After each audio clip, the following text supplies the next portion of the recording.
नमस्ते हजुर। आज म एकदमै सन्देशमूलक र जनचेतनामूलक एउटा भिडियो लिएर आएको छु। हजुरहरूले यो भिडियोलाई अन्तिमसम्म हेरिदिनु होला भन्ने पूर्ण आशा व्यक्त गर्दछु। हस्, थ्याङ्क यू। अब कुरा लागौँ विषयवस्तुतिर है। यो जुन अहिले हामी विषादी चिज छ नि बजारमा, हामीले अब अर्गानिक चिज भनेर बजारबाट हामीले दैनिक रूपमा हैन हाम्रो चुला चौकामा भान्सामा ल्याउने गरिन्छ। हरियो सागसब्जी, फलफुलहरू, माछा मासुहरू ल्याउँछौँ नि हामी, दुधहरू हैन ल्याउँछौँ। त्यो कुरामा एकदमै सचेत हुन जरुरी छ है, किनकि त्यसमा अहिले हरेक विषादी चिजहरू मिसावट छ त्यसमा है। जस्तो मासु किन्न जानुहोस्, कति दिनसम्म स्टोर गरेको हुन्छ, नकुहिने चिजहरू, केमिकल राखेर नकुहिने चिजहरू राखेर स्टोर गरेको हुन्छ। उनीहरूले ताजा भन्छन् तर हामीले खाँदाखेरि स्वाद फरक हुन्छ। दुधका कुरा गर्नुहोस्, दुध पनि तपाईँको हामीले गाउँमा जस्तो दुध हुँदैन, डेरीको दुध फरक हुन्छ, पकाउँदाखेरि फाट्छ, अझै बाक्लो तर अर्कै के भइदिन्छ, लेदो जस्तो भइदिन्छ हैन। हेर्नुहोस् त, दहीहरूमा पनि त्यस्तै के चिजहरू कहिलेकाहीँ मिडियामा कस्तो देखिन्छ नि त। यो साँचो कुरा हो के, एकदम सचेत हुन जरुरी छ। अनि सागसब्जी किन्न जानुहोस्, हरियोपना देखाउनलाई त्यसमा तपाईँको त्यो केमिकल छरेको हुने रहेछ हैन। त्यो साग पनि हामी अलिअलि पखालपुखल गरेर पकाएर खाइदिन्छौँ हैन। त्यो मन्द पोइजन हामीले लिइरहेका हुन्छौँ, तर हामी स्वस्थ हुनको लागि प्रयोग गर्छौँ, तर हामी अस्वस्थ भइरहेका हुन्छौँ है। हामीलाई ज्ञान हुँदैन कि त्यो कुरा। अनि फलफुलका कुरा गर्नुहोस्, अब हेर्नुहोस् त, कलर लगाइदिन्छ स्याउ, हेर्दै कति खाउँ एकदम आकर्षित हुन्छ खाउँ जस्तो, तर तपाईँको यसो हेर्नुहोस् कलर लगाएको देखिन्छ। लिचीका कुरा गर्नुहोस्, कलर लगाएको हुन्छ, त्यसमा हेर्दा कस्तो मनमोहक हैन। त्यस्तै अब आँपका कुरा गर्नुहोस्, अहिले आँपकै सिजन हो, खाने सिजन हो हैन। अब यो आँपकैमा पनि तपाईँको विषादीयुक्त चिजहरू पकाउनको लागि कार्बनहरू राख्ने, त्यस्तै सँगसँगै अन्य केमिकलहरू राख्ने त्यस्तो देखिन्छ नि त। कतिपय चिजहरू फ्याँकिएको पनि छ, तर अप्रत्यक्ष रूपमा भित्र त कति छ कति हैन। त्यस्तो कुराहरू, त्यो आँप पनि हाम्रो राम्रोसँग पखालेर राम्ररी काटेर आधा घण्टा 1 घण्टासम्म पानीमा भिजाएर त्यस पछाडि खान उपयुक्त हुन्छ है। बच्चाहरूलाई दिनुहोस्, आफूले पनि खानुहोस् है। राम्रोसँग धोएर पानीमा राखेर केही समयपछि प्रयोग गर्नुहोस् है। यो आँप खाएर अहिले बच्चाहरू, बालबालिकाहरू धेरै बिरामी छन्। उनीहरूलाई बिचारा एकदमै हैन, उनीहरूलाई टन्सिल भएको छ हैन, ज्वरो आइरहेछ, फिभर छ, अनि तपाईँको डायरिया भइरहेछ, पेट दुखिरहेछ हैन। कस्तो समस्या ल्याइरहेछ भने त फलफुलले। हामी फलफुल खाएर स्वस्थ बनाउन चाहन्छौँ, इम्युनिटी पावर, एकदम हेल्दी पर्सन होस्, हेल्दी बच्चा होस्, आफू पनि हेल्दी हौँ, बच्चा पनि हेल्दी होस् भनेर हामी खुवाउँछौँ के बिचारा हैन, फकाइ खुवाउँछौँ। तर दुध त्यस्तै टक्सिक, त्यस्तै चिज छ दुध हैन। डेरी प्रोडक्ट त्यस्तै छ। अब माछा मासु पनि त्यस्तै चिजहरू छ हैन। अनि अर्को कुरा, बजारमा पाइने फलफुलहरू पनि त्यस्तै विषादयुक्त चिज छ। खाने के त हेर्नुहोस् है, हामी बाँच्ने कसरी? त्यो कारणले गर्दा यस्ता कुरामा एकदम सचेत हुन जरुरी छ। खानु त खानु पर्यो, राम्रोसँग पखालेर, राम्रोसँग सफा गरेर हैन, केही समय स्टोर गरेर खान सकियो हैन। अब त्यो सँगसँगै अर्को कुरा, हाम्रो कुरा छ बजारमा जुन विभिन्न किसिमका अझै पनि चिजहरू छन् नि हैन, एकदमै खानपान आहार विहारमा जोगिन जरुरी छ। अब पानीका कुरा गर्नुहोस्, यो वर्षा ऋतु हो हैन, वर्षा ऋतु हो, यो बर्खा लाग्यो हैन। अब यस्तो बेलामा हेर्नुहोस् त, यो पानीका मुहानमा पनि ढल मिक्स भएको हुन्छ हैन। अझ त्यो सँगसँगै अब तपाईँको ढलै नहुँदाखेरि पनि वैशाख जेठको कुरा हो, पानी एकदमै पहेँलो देखिन्छ। अब खाने पानी हो भने चाहिँ पहेँलो पाइन्छ। त्यस्तो पानी खायो भने अनि जन्डिस हुने, डायरिया हुने, हैजा हुँदैन त हैन।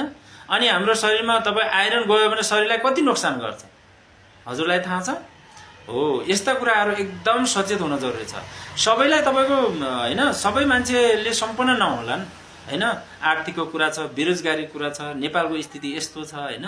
तैपनि अलिकति आफ्नो स्वास्थ्यलाई अलिकति हैन ध्यानपूर्वक अलि जोगाउने कोसिस गरौँ भन्ने कुरामा म हजुरहरूलाई यसो हैन यो भिडियो बनाएको हो हैन। अब पानीका कुरा गर्नुहोस्, यहाँ पानी तपाईँहरूले यो पानी त्यसैले पकाएर खाने चलन छ हैन, त्यही पानी हैन। तर त्यो पानी कति असर गर्छ हैन, हामी धाराको पानी भनेर युज गर्छौँ हैन, त्यो पानी एकदमै खराब छ। अनि अर्को कुरा, अब त्यो पानीलाई हामीले फिल्टर गरेर खाँदाखेरि पनि तपाईँको आइरन गएकै हुन्छ हैन। अब पकाउँदाखेरि त झन् डाइरेक्ट भइहाल्यो। अब सबैले जारहरू किनेर खान सक्दैन नि त हैन, बजारमा बस्नेहरूले। अब गाउँघरमा त ठिक छ, स्वच्छ पानी आउँछ मुहानबाट, तर बजारको कुरा गर्दैछु हैन, सहर बजारको कुरा।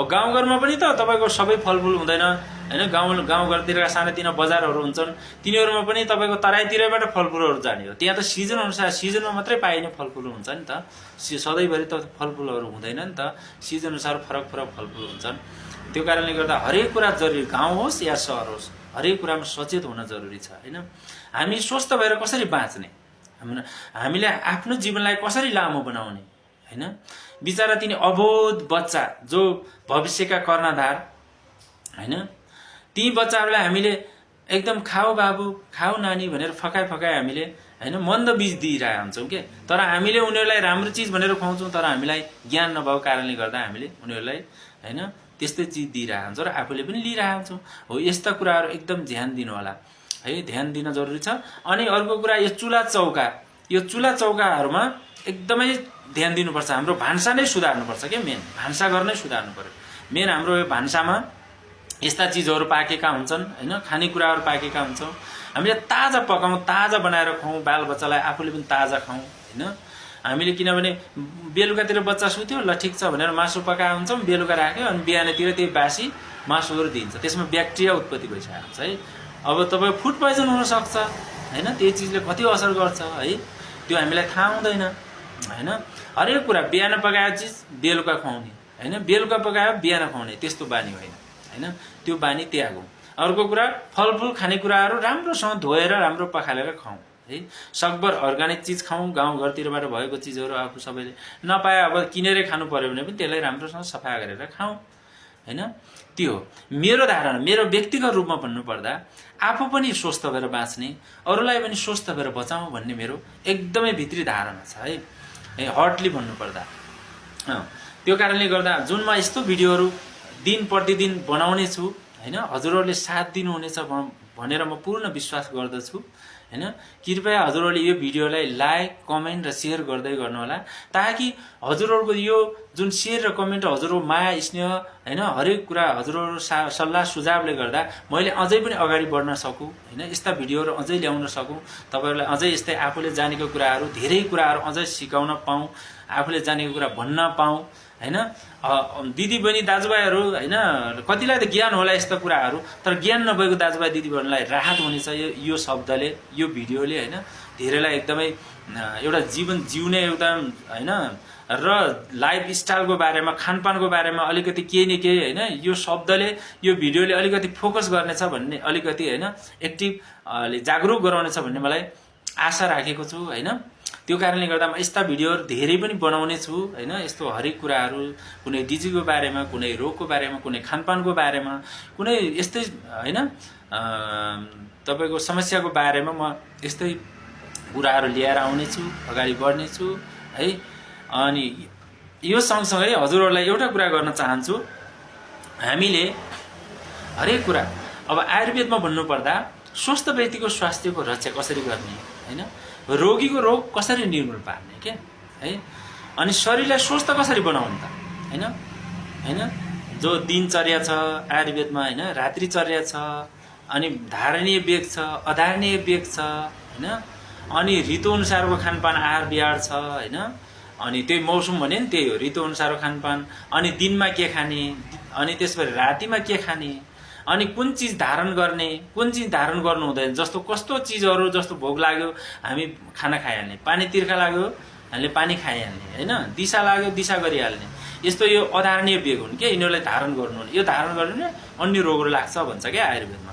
त्यो कारणले गइहाल्ने धारण गर्नुपर्ने चीज के हो त भन्दाखेरि धारण गर्नुपर्ने चीज पनि छ धारणीय अधारणीय भन्छ नि धारणीय गर्नुपर्ने चीज भनेको हामीले कसैलाई चित्त नदुखाउने कसैलाई मन नदुखाउने हैन काम क्रोधहरू रिस नगर्ने हैन नेगेटिभ बारेमा सोच्दै नसोच्ने के कसैलाई हैन हिंसा नगर्ने हत्या नगर्ने त्यो एकदम धारणीय वेग हो है त्यसलाई धारणीय अधारणीय वेग अनि अर्को कुरा आयुर्वेदमा स्वस्थ व्यक्तिको स्वास्थ्यको रक्षा गर्नु रोगीको रोग निर्मूल पार्नु भन्नेको मेन उद्देश्य भयो अनि अर्को कुरा आयुलाई कसरी बढाउने आयुर्वेदमा आयुलाई कसरी लामो लाइफ गराउने हैन यो जीवनलाई कसरी लामो गराउने स्वस्थ जीवन र सुखी र खुशी जीवन भएर कसरी जीवन बिताउने भन्ने कुराहरुमा आयुर्वेद यो साइन्स यो ग्रन्थले सिकाउँछ के हैन स्वस्थ जीवन बाँच्नुको अलगै छ नि त मजा रोगी जीवन भएर बस्नु र बाँच्नु र स्वस्थ जीवन भएर बाँच्नुमा धेरै फरक छ। त्यसकारण यस्ता कुराहरूमा एकदम सचेत हुन जरुरी छ। आफ्नो स्वास्थ्यलाई ध्यान दिउँ। आफ्नो जीवन एकदमै अमूल्य छ हैन। एकदम यो अमूल्य जीवनलाई एकदम खेर नफालौँ। महत्त्वपूर्ण कुरा छ हैन। यस्ता कुराहरूलाई यस्तो स्वास्थ्य चिजहरूलाई एकदमै